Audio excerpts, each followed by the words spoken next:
Whoever receives you receives me. Dear friends, Jesus tells his disciples in today's gospel, whoever receives you receives me. Jesus once again highlights the dynamics of Christian relationship. The people we encounter in our day-to-day relationships brings in a divine dimension to our life. This is very often brought out in the scriptures. In the first reading of today from the second book of Kings, we read how the wealthy woman of Shunem welcomed Elisha the prophet.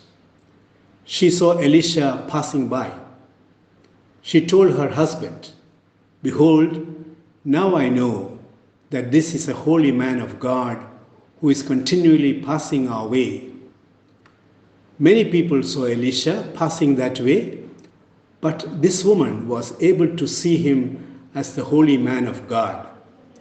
Elisha radiated the presence of God, which only this lady could detect.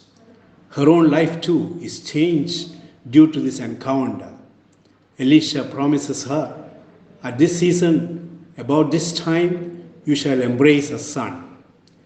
Recognizing the divine in the other transforms our own life and is also the basis of all relationships.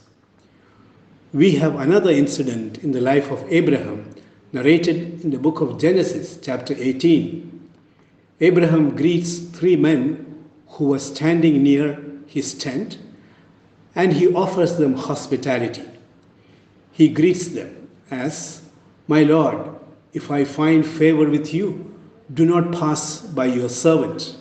More than three strangers, Abraham sees them as messengers of God. "Those who receive you receives me." This in-depth recognition transforms the life of Abraham and Sarah and their descendants. Hospitality is a Christian virtue. In our present context, hospitality has widened its boundaries. In the life of St. Francis of Assisi, we see this new dimension. Francis, in his younger days, fired with the spirit of war and prestige, was riding his horse and rushing to Perugia from Assisi. He noticed a leper lying on the road, and he threw a few coins at him and resumed his passionate journey. He had gone a little further when an inner force took control over him, which forced him to return to the spot where the beggar was lying. He got down from the horse and did something which he had never done. He just embraced the leper.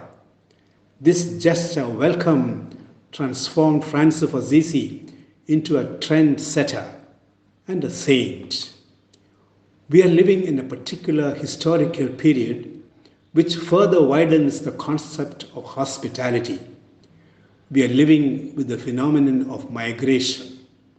People are forced to leave their homeland and security and migrate due to poverty, persecution, and various other factors.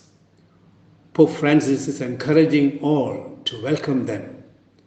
His motivating power is, "He who receives you receives me." Vatican took in 2 refugee families.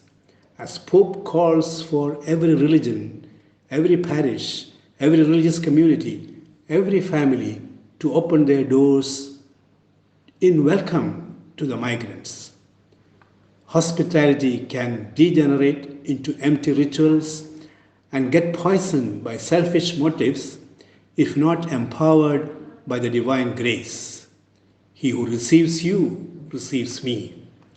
Let us open our hearts in welcome to everyone, recognizing the divine presence in everyone. May God bless you.